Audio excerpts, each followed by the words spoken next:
नमस्कार दोस्तों, homeopathy with Sachin में आप सब लोगों का बहुत बहुत स्वागत है।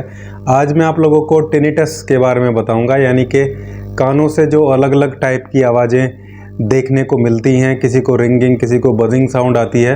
होम्योपैथी में उसको बहुत जल्दी कैसे ठीक किया जा सकता है। बहुत इंपॉर्टेंट 5 दवाइयाँ हैं, 6 दवाइयाँ हैं जिनको आप यूज़ करके टिनिटस की समस्या से निजात पा सकते हैं। तो चलिए दोस्तों स्टार्ट करते हैं।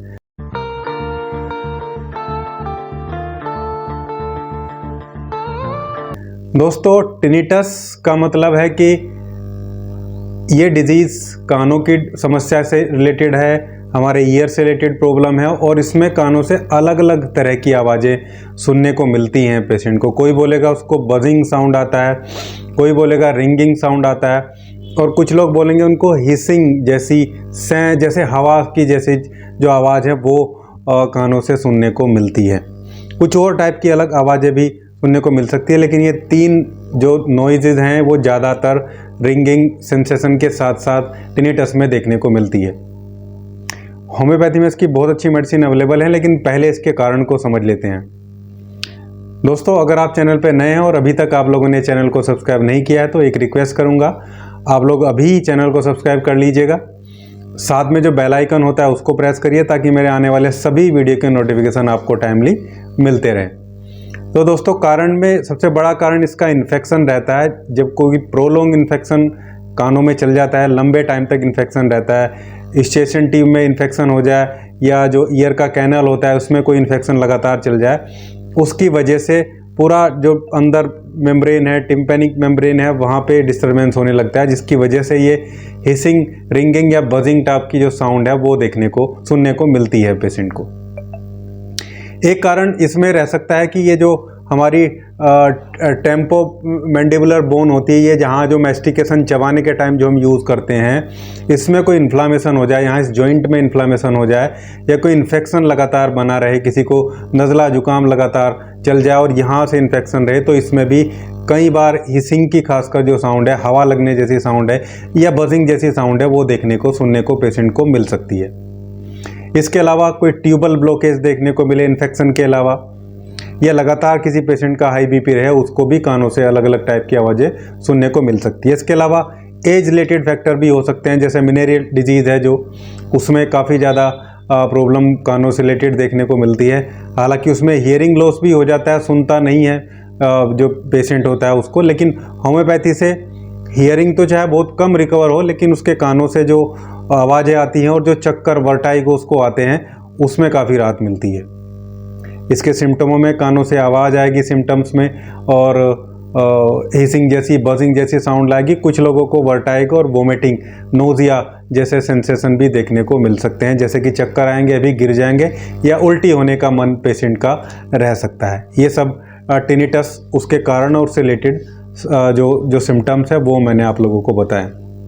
दोस्तों, होम्योपैथी एक नेचुरल जो सोर्स है। जब डॉक्टर हैनीमैन ने इसको बनाया तो नेचुरल सोर्स से ही चीज़ों जो प्रकृति से मिलती हैं, ज़्यादातर उन चीज़ों से ही मेडिसिन बननी शुरू हुई। हालांकि बाद में फिर इसमें केमिकल किंगडम और जो एनिमल किंगडम की मेडिसिन को भी ऐड किया जाता रहा है, लेकिन all they are very safe. सभी बहुत सेफ मेडिसिन है जिनके कोई साइड इफ़ेक्ट हमें देखने को नहीं मिलते हैं। लेकिन फिर भी मैं आप लोगों को एक इम्पोर्टेंट डिस्क्लेमर दूंगा कि जो भी मेडिसिन मैं आपको बताता हूँ वो जस्ट एजुकेशनल पर्पज़ के लिए हैं, और आपको अगर ट्रीटमेंट कराना है तो अपने आसपास किसी होम्योपैथिक फिजिशियन से मिल के ही इन जो है दवाइयों को, जो अपना ट्रीटमेंट है उसको स्टार्ट कराएं। तो चलिए ट्रीटमेंट स्टार्ट करते हैं। सबसे पहले ध्यान रखिए, अगर राइट साइड में टिनिटस है, केवल राइट साइड के कान से आवाज़ आती है, तो सेंगुनेरिया कैनेडेंसिस 30 पोटेंसी की 2 बूंदें जीभ पे सुबह शाम लेनी होती है। अगर लेफ्ट साइड से केवल आवाज़ें आती हैं तो स्पाइजीलिया लेना है। ये दोनों में से कोई एक मेडिसिन लेनी है। दोनों में आती है तो फिर आगे सिम्टोमेटिकली ट्रीट करेंगे। लेकिन अगर राइट से आती है तो सेंगुनेरिया, लेफ्ट से आती है तो स्पाइजीलिया। मोस्टली एक कान से ही ये समस्या देखने को मिलती है। फिर अगर पेशेंट को चक्कर आते हैं, कानों से आवाज़ आती है, बजिंग साउंड आता है, रिंगिंग साउंड आता है, दोनों में से कोई भी साउंड आता है और चक्कर भी आते हैं। तो चिनोपोडियम बहुत अच्छी मेडिसिन है। चिनोपोडियम 30 पोटेंसी की 2 बूंदे जीभ पे सुबह दोपहर शाम, या 200 पोटेंसी अगर आपको मिलती है, 30 नहीं मिलती है तो 200 पोटेंसी की 2 बूंदे जीभ पे सुबह और शाम, ऐसे कुछ दिन तक लेंगे तो रिंगिंग साउंड और जो टिनिटस की प्रॉब्लम है वो ठीक होनी शुरू हो जाएगी। फिर अगर पेशेंट को केवल रिंगिंग साउंड आती है, घंटी बजती हैं, बहुत तेज घंटियां बजती हैं, इसकी बहुत स्पेसिफिक रेमेडी है, चिनिनम सल्फ के नाम से होम्योपैथी में आती है। इसको भी आपको 30 पोटेंसी में लीजिए, 2-2 बूंदे दिन में 3 बार, या 200 पोटेंसी में सुबह शाम इसको आप ले सकते हैं, जो भी पोटेंसी आपको अवेलेबल है। कई बार कुछ लोगों को 30 पोटेंसी से आराम नहीं होता तो उनको सीधे 200 पोटेंसी की दवाइयाँ फिर जो हैं डॉक्टर्स देते हैं। इसके अलावा अगर कानों से हिसिंग साउंड आती है, बजिंग और हिसिंग मतलब जैसे हवा चल रही हो, जैसे सांप फुंकार मारता है, इस टाइप की जैसी आवाज़ कानों से अगर मिलती है, साथ में थोड़ा बहुत सिक्रेशन या गीलापन भी रहता है, तो ग्रेफाइटिस लेनी है पेशेंट को। ग्रेफाइटिस 200 पोटेंसी की 2 बूंदे दिन में केवल 1 बार, ये 30 में नहीं लेनी है, डीप एक्टिंग रेमेडी है, इसको कम लेना होता है, हाई पावर में लेना होता है और ज़्यादा दिन तक नहीं लेना। लेफ्ट और राइट साइड में उसके अकॉर्डिंग आप ग्रेफाइटिस का सिलेक्शन वहाँ पर कर सकते हैं। दूसरा एक बहुत इंपॉर्टेंट रेमेडी है होम्योपैथी की, खासकर ओल्ड एज वालों के लिए जिनकी उम्र ज़्यादा है।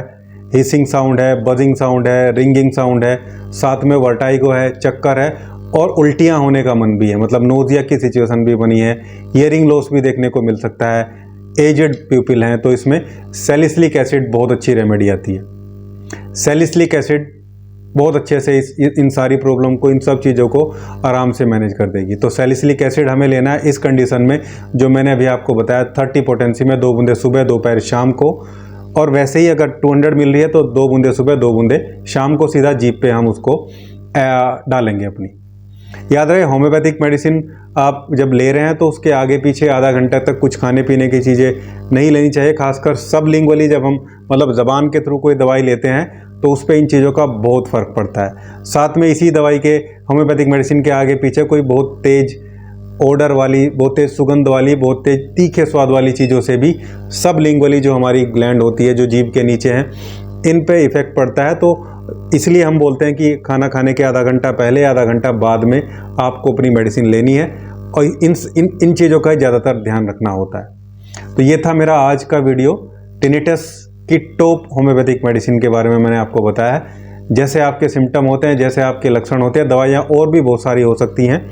अगर इन दवाइयों को आप ले रहे हैं, इनसे आराम नहीं लग रहा है, तो आप प्रॉपर कंसल्टेंसी के तरफ भी जा सकते हैं, ताकि आपकी जो स्पेसिफिक रेमेडी है उसका सिलेक्शन किया जाए। नहीं तो दवाइयाँ और भी हैं, सालिसिया भी अच्छी रेमेडी इसमें है, मर्कसोल भी अच्छी रेमेडी है, सल्फ़र भी काम करती है, लेकिन ये most specific, most prescribed remedy है जो सबसे ज़्यादा पेशेंट को दी जाती है, सबसे ज़्यादा पेशेंट को सूट करती है।